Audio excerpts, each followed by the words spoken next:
La sala estaba en silencio. El condenado estaba atado a la silla eléctrica.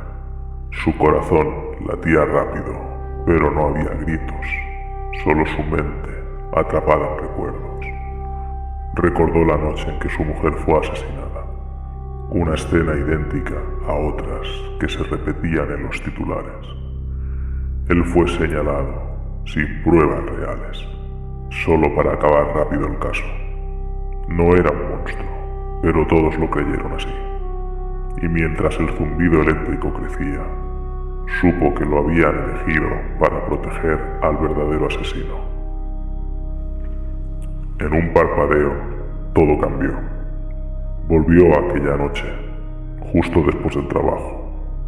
La casa estaba en penumbras. Abrió la puerta y el aire olía a miedo. Su mujer yacía en el suelo y él solo pudo gritar. La policía llegó rápido, pero las miradas ya lo culpaban. No hubo tiempo de explicar, solo pruebas plantadas, huellas falsas. Él solo quería entender, pero ya era tarde. La justicia se había olvidado de él. El zumbido se intensificó. Las correas se apretaron un instante más y entonces la corriente recorrió su cuerpo. El dolor fue un instante, una explosión final en su mente. Y allí, en esa oscuridad, clamó, sin voz, sin aire, a cualquier fuerza que hubiera más allá de la muerte. No buscaba redención, solo quería justicia para los verdaderos culpables. Que el destino le diera una segunda oportunidad, aunque fuera desde las sombras.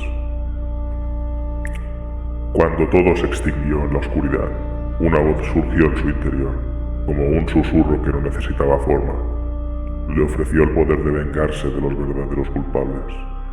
Le prometió que si aceptaba, vería la verdad, descubriría a los que lo destruyeron. Pero él tendría que pagar un precio. Cada vez que ajusticiara a uno de ellos, perdería un trozo de sí mismo, un trozo de su humanidad. Él lo sintió en su interior, asumió el peso de la elección y al hacerlo, las imágenes comenzaron a desbordarse. Su mente fue arrastrada de nuevo a las noches de los crímenes. Vio al policía que lo arrestó, colocando las pruebas falsas en su coche. Vio a la fiscal endurecida, ocultando la verdad para proteger al hijo del alcalde. Y vio al alcalde, moviendo los hilos desde las sombras, como cabeza de una secta secreta que bajo la apariencia de poder encubría sacrificios y mentiras. Y así, en ese instante, supo que su nueva existencia comenzaba allí, con un solo objetivo. Después de aceptar el pacto, él ya no era un hombre, sino una sombra, una presencia sin peso, que lo perseguía en sueños. Esa primera noche, el policía despertó con el corazón desbordado, con la sensación de un peso invisible oprimiendo su pecho. Durante el día, cada reflejo en un escaparate, cada sombra en la calle lo acechaba, como si esa presencia se hubiera quedado dentro de él. Y la segunda noche, en un sueño profundo, la figura regresó, sin tocarlo, lo hizo hablar. El policía confesó en susurros, recordando cada prueba falsificada, cada omisión, cada crimen que todos desconocían, y mientras hablaba, su cuerpo en el sueño comenzó a fracturarse. Sus brazos se rompieron, sus costillas crujieron, y esa destrucción lo devoró desde dentro. Al despertar la mañana era fría y gris. Su cuerpo apareció deshecho en un callejón sin salida. En su mano aún temblaba una nota, garabateada con sus últimas fuerzas. Decía: «Soy el primero. He encubierto más crímenes de los que nadie conoce. Esta es mi última confesión. Que mi rostro sea el primero que se quiebra». Esa noche, el alcalde, su hijo y la fiscal se reunieron en un viejo almacén, a las afueras de la ciudad, entre sombras y maquinaria oxidada. Las paredes destilaban humedad y silencio. El alcalde, con un gesto impasible, fue el primero en hablar. Su hijo lo observaba, inquieto, y la fiscal cruzó los brazos, tensa. «Fue un aviso», dijo el alcalde. «El policía sabía demasiado, pero no puede ser que alguien nos haya encontrado». Su hijo frunció el ceño. No creo en coincidencias.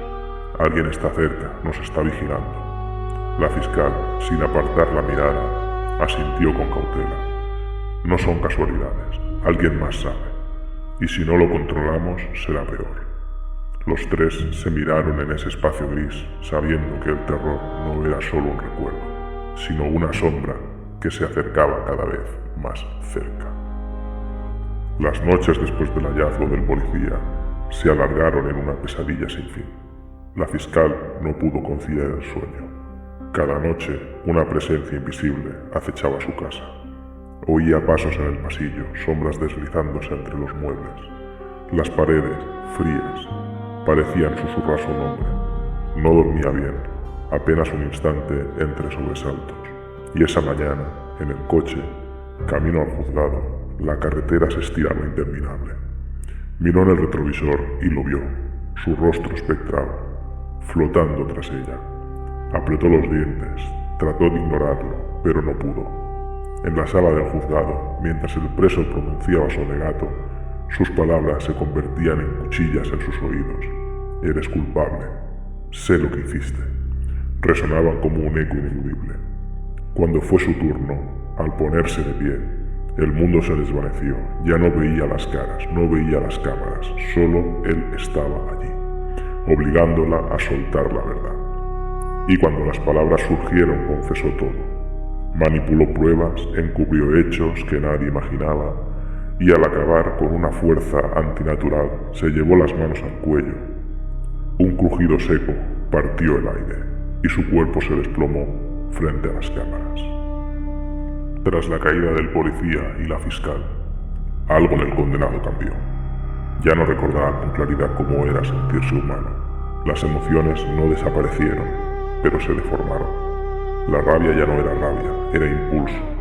El dolor ya no dolía, empujaba. Cada venganza le había arrancado algo y lo había sustituido por otra cosa, más fría, más directa, más peligrosa. Y aún así quedaban dos. No eran iguales. Uno ejecutaba, el otro ordenaba. El hijo y el padre. Dos piezas unidas por lo mismo. Ya no había dudas ni recuerdos que lo frenaran, solo una dirección. Primero, el que manchaba sus manos. Después, el que disfrutaba mirando. Y por primera vez desde su muerte no pensó, solo decidió cazar. No tardó en encontrarlos. El hijo y el alcalde estaban juntos. Apareció frente a ellos, sin avisar. El hijo se elevó del suelo, atrapado por una fuerza que no podía ver. El alcalde corrió hacia él, intentó sujetarlo, golpearlo, arrancarlo de allí. Sus manos lo atravesaban, no podía tocarlo, no podía hacer nada. Y entonces la presencia habló, no en voz alta, directamente en su cabeza. Fría, sin emoción, recordándole cada decisión, cada orden, cada vez que miró y permitió.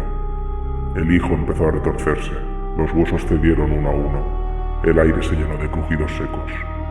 El alcalde cayó de rodillas, mirando, como siempre había hecho, sin detenerlo, hasta que el cuerpo dejó de moverse. Silencio. El hijo cayó al suelo. El alcalde, temblando, esperó su turno, pero no llegó.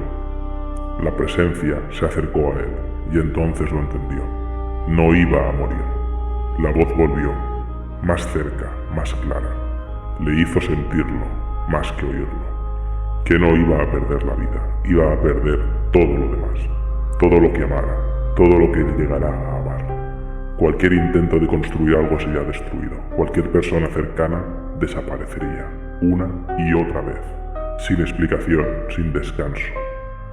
También le dejó claro algo más, no podría escapar, ni siquiera de sí mismo. Cada intento de acabar con su vida sería detenido, cada impulso vigilado. Siempre habría algo, observándolo, esperando, asegurándose de que siga vivo, de que sintiera cada pérdida, de que el tiempo no fuera un alivio, sino parte del castigo. Una vida larga, vacía, rota, hecha solo para recordar. El alcalde gritó, pero ya no había nadie que pudiera escucharlo, y esta vez no había nadie a quien culpar.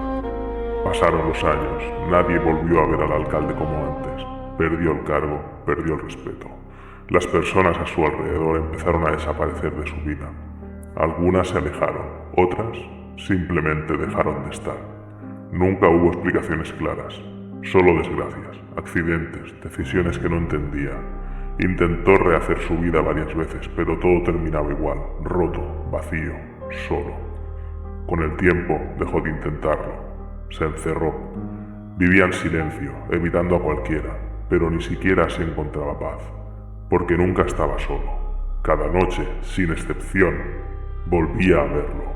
Su hijo, el momento exacto, los huesos cediendo, el cuerpo rompiéndose una y otra vez, siempre igual, siempre completo, como si nunca pudiera terminar. Despertaba empapado en sudor. Y entonces lo sentía, ese aliento frío en la nuca, cerca, demasiado cerca, sin tocarlo, sin mostrarse del todo, pero siempre ahí, vigilando, esperando, recordándole que seguía bajo control. Intentó acabar con su vida más de una vez, pero siempre ocurría algo, un fallo, un error, un instante que lo detenía justo antes. Como si no se lo permitieran, los años lo consumieron, su cuerpo envejeció, su mente se quebró, pero la muerte nunca llegó. Y cuando ya no quedaba nadie, ni nada, lo único que deseaba era que todo terminara, pero su condena no era morir, era seguir viviendo.